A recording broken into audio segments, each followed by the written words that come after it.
ஓம் சாய்ராம். என் அன்பு செல்லவே, என்னுடைய அழகான தங்கமே, வாழ்க்கையை நீ வெறும் சாதாரணமாக எடுத்துக்கொண்டாயோ? வாழ்க்கை என்பது சாதாரணமானது அல்ல. வாழ்க்கை என்பது ஒரு புதிரானது. அதில் எப்பொழுது எது நடக்கிறது, என்ன நடக்கிறது என்பதை உங்களால் ஒரு பொழுதும் நினைக்க கூட முடியாது, அதை யோசிக்க கூட முடியாது. அந்த அளவுக்கு உங்களுடைய வாழ்க்கையிலும் சரி, மற்றவருடைய வாழ்க்கையிலும் சரி, நிறைய நிறைய நிறைய புதிர்கள் இருக்கும். அது எல்லாவற்றையும் கடந்துதான் வர வேண்டும். எதுவும் யாருக்கும் இங்கு சுலபமாக கிடைப்பதல்ல. நீ நினைக்கிறாய் உனக்கு மட்டும்தான் இந்த உலகத்தில் எதுவும் சுலபமாகவே கிடைப்பது இல்லை என்று.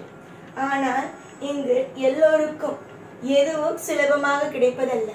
அப்படி ஒருவனுக்கு அது சுலபமாக கிடைக்கிறது என்றால் அது அவனுக்கு நிலையாகவே இருப்பதல்ல.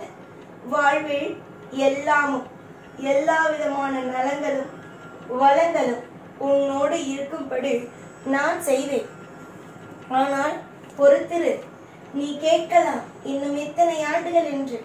ஆண்டுகள் எல்லாம் பொறுத்து விட்டாய். இனிமேல் பொறுக்க நீ செய்ய வேண்டிய ஒரே ஒரு விஷயம் மனதில் நம்பிக்கை மட்டுமே. இன்னும் ஓரிரு நாட்கள் மட்டுமே நீ காத்திருக்க வேண்டும். உன்னுடைய வாழ்க்கையில் எல்லா விஷயத்திலேயும் அற்புதமும் அதிசயங்களும் நடக்கும். உன்னுடைய வாழ்வில் நீ எதெல்லாம் உனக்கு நடக்காது, இதெல்லாம் நம் வாழ்க்கையில் கிடைக்காது என்று நினைத்து மனதை விட்டாயோ, அந்த விஷயங்கள் எல்லாம் உனக்கு தானாகவே கிடைக்க ஆரம்பிக்கும். பல நேரத்தில் என்னிடம் நீ வந்து என் வாழ்க்கை அவ்வளவுதான் முடிந்தது என்று நீ நினைத்தாய்.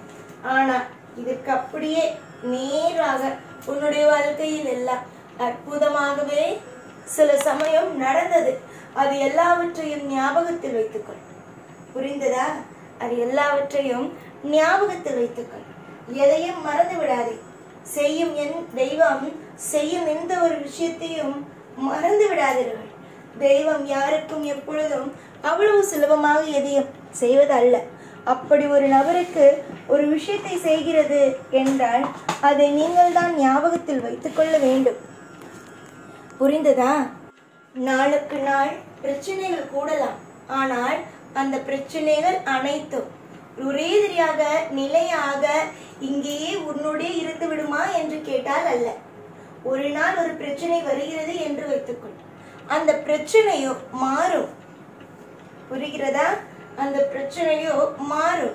ஒரு 2 நாள் அதற்காக நேரத்தை கொடு. உன்னுடைய வாழ்க்கையில் பிரச்சனைகளோ முடியும். ஏற்கனவே நீ எத்தனையோ பிரச்சனைகளையும் எத்தனையோ மன உளைச்சல்களையும் தாண்டிதான் வந்திருக்கிறார். இனிமேல் எதையும் எந்த பொழுதிலும் நீ கஷ்டத்தை பட வேண்டும் என்றும் அவசியம் அல்ல.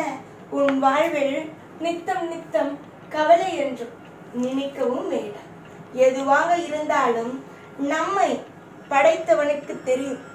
அவன் நமக்காக சில திட்டங்களை தீட்டு வைத்திருப்பான். அவன் நமக்காக நிறைய அற்புதங்களை வைத்திருப்பான் என்று நம்புங்கள். அளவுக்கு மீறிய கவலைகள் உடலுக்கு கேடாகும், அது மனதுக்கும் கேடாகும். அதனால் அளவுக்கு மீறி எந்த ஒரு விஷயத்திலேயும் எந்த ஒரு விஷயத்தையும் போட்டு குழப்பிக் கொள்ளாதீர்கள். ஏற்கனவே நீ பட்ட அத்தனை விதமான துன்பங்களும் நான் நீக்குவேன் என்று உனக்கு ஏற்கனவே வாக்கு கொடுத்து சத்தியம் செய்திருக்கிறேன். எப்படி அந்த வாக்கையும் அந்த சத்தியத்தையும் நான் மீறுவேன்? உன்னுடைய வாழ்க்கையில் சில விஷயத்தில் நான் மும்மரமாக ஈடுபட்டு இருக்கிறேன். இந்த விஷயத்தை எப்படியாவது செய்து கொடுத்து விடவே வேண்டும் என்று அந்த விஷயத்தை எல்லாம் கண்டிப்பாக செய்து கொடுத்துதான் நான் மறு வேலையை பார்ப்பேன். அந்த அளவுக்கு நான் உன் வாழ்க்கையில் எல்லா விஷயத்தையும் செய்ய வேண்டும் என்று ஒரு ஆர்வத்தோடே இருக்கிறேன். யாருக்கு ஆர்வம் இருக்கும்? நீயே சொல். ஒரு உண்மையான அப்பாவிற்கே தன்னுடைய பிள்ளைகளுடைய வாழ்க்கை எப்படி இருக்கிறது, என்னென்ன மாதிரியாக இருக்கிறது, எப்படியெல்லாம் பிள்ளைகளுடைய வாழ்க்கையை வாழ வைத்து அழகு பார்க்கலாம் என்ற ஒரு ஆசைகளும் மும்மரங்களும் இருக்கும். அது நிச்சயமாக என்னிடம் இருக்கிறது என்று நினைக்கிறாய் அல்லவா? நிச்சயமாக உனக்கு தேவையான காலம் நிச்சயமாக உனக்கான அத்தனை வழிகளையும் காட்டும். எதையும் நினைத்து கவலைப்பட வேண்டாம். இன்று சில விஷயங்கள் மாறவில்லை, நாளை அதே விஷயங்கள் மாறும்.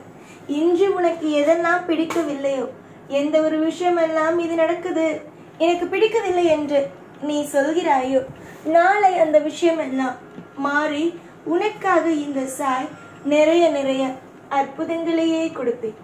எனக்கு எப்பொழுதும் தன்னுடைய பிள்ளைகளை அழ வைப்பதும், தன்னுடைய பிள்ளைகளை ஒவ்வொரு நாளும் ஏங்க வைப்பதும் பிடிக்காது. ஆனால் என்ன செய்வது, காலமும் நேரமும் அவர்களை சோதிக்க வேண்டும் என்று முடிவு செய்கிறது. அதற்கெல்லாம் காரணம் அவர்கள் ஏற்கனவே செய்த பாவம் புண்ணியம் படியே நடக்கிறது. ஆனால் உன்னுடைய பாவ புண்ணிய கணக்குகள் அனைத்தும் நானே எடுத்துக்கொண்டு இனிமேல் உன்னுடைய வாழ்வில் எல்லாமும் செழிப்பானதாக இருக்கும். ஒரு இடத்தில் கூட உன்னுடைய வாழ்க்கையில் இது இனிமேல் நடக்கும், அது இனிமேல் நடக்கும் என்று சொல்லவும் முடியாது. எல்லாமே உன் வாழ்வில் செழிப்பாகவே நல்லபடியாகவே நடக்கும். புரிந்ததா? நிறைய பேருக்கு உன்னுடைய வாழ்க்கையை பற்றி இன்னும் முழுமையாக தெரியவில்லை. ஏன் உனக்கே தெரியவில்லை வாழ்க்கையில் என்ன நடக்கும், ஏது நடக்கும் என்று. ஆனால் எல்லாமே சுபமானது மட்டும்தான் இனி உன் வாழ்வில் நடக்கும். யாரை பார்த்தும் பயம் வேண்டாம். எந்த நிலைமையிலும் வாழ்க்கையில் இது நடக்குமோ அது நடக்குமோ என்ற குழப்பமும் வேண்டாம். ஏன் தெரியுமா? எல்லாம் உனக்கு பிடித்த மாதிரியே நடக்க போகிறது. எல்லாம் உனக்கு தேவையானதா கிடைக்க போகிறது. நம்பிக்கையோடு இருந்தால் நான் என்ன சொல்கிறேன், ஏது சொல்கிறேன், எப்படிப்பட்ட விஷயத்தை உன்னுடைய வாழ்க்கையில் நடத்த பார்க்கிறேன் என்பது அத்தனையும் உனக்கு தெரியும். முதலில் என்னை புரிந்து கொள்ளுங்கள். நான் செய்யும் விஷயங்களை நன்றாக புரிந்து கொண்டு அதற்கு தகுந்தது போலவே நடந்து கொள்ளுங்கள். நீங்கள் உங்கள் குடும்பத்திற்கு ரொம்ப ரொம்ப முக்கியமான ஒரு நபர். புரிந்ததா? உங்கள் குடும்பத்திற்கு நீங்கள் ரொம்ப அவசியம். நீங்கள் அதை புரிந்து கொள்ளாமல் ஏதேதோ போட்டு குழப்பாதீர்கள். ஏனென்றால் வாழ்க்கையில் எதுவும் நிரந்தரம் அல்ல. வாழ்வில் எல்லாம் மாறக்கூடியதே. நீ இப்பொழுது நினைக்கிறாய் அல்லவா, இது மாறாது அது மாறாது என்று. நீயே ஒரு நேரம் என்னிடம் வந்து சொல்வாய், எல்லாமும் மாறிவிட்டது, நான் எதெல்லாம் மாறாது, எதெல்லாம் என்னுடைய வாழ்க்கையில் சந்தோஷமாக கிடைக்காது என்று நினைத்தேனோ அது எல்லாமே நல்லபடியாகவே நடந்துவிட்டதே என்று நீயே என்னிடம் வந்து பெருமையாக பேசுவார். அந்த மாதிரியான நல்ல நல்ல விஷயங்கள் அனைத்தும் நடக்கும். தொடர்ந்து முயற்சி செய். வாழ்க்கையில் நீ முயற்சி செய்யும் காரியத்தில் எல்லாமும் வெற்றிகள் மட்டுமே. யார் என்னென்னலாம் பேசினாலும், யார் என்னென்ன விஷயங்களை உன்னிடம் இவர்கள் இப்படிப்பட்டவர்கள் அவர்கள் அப்படிப்பட்டவர்கள் என்று குறையாக பேசினாலும், எதற்கும் யாரை பற்றியும் யாரிடமும் குறையாக மட்டும் பேசி தேவையில்லாமல் வம்பை விலை கொடுத்து வாங்கிவிடாதே. ஏன் தெரியுமா? வாழ்க்கையில் எதுவும் யாருக்கும் நிரந்தரம் அல்ல.